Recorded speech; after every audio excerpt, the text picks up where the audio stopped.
जायकवाडी धरण मागच्या काही महिन्यात जोरदार पावसाची आवक झाल्यामुळे भरलंय।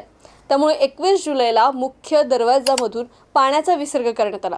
मात्र त्यानंतर वरील भागातून पाण्याची आवक घटल्याने धरणाचा पाणीसाठा स्थिर ठेवण्यात आला। परंतु आता मागील 3 दिवसांपासून धरण क्षेत्रात वरील भागामध्ये पाऊस जास्त झाल्याने आवक सुरू झाली आहे।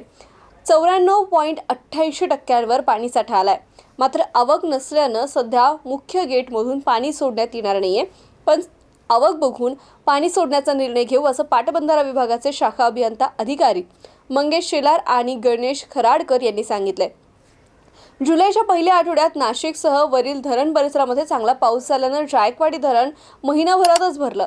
त्यामुळे 15 दिवसांपूर्वीच पाण्याचा धरणातून विसर्ग करण्यात आला होता। मात्र आता आवक कमी झाल्याने विसर्ग बंद करण्यात आलाय आणि धरण 98% भरल्यावरच पाण्याचा विसर्ग करण्यात येणार असल्याचं सांगण्यात येत आहे।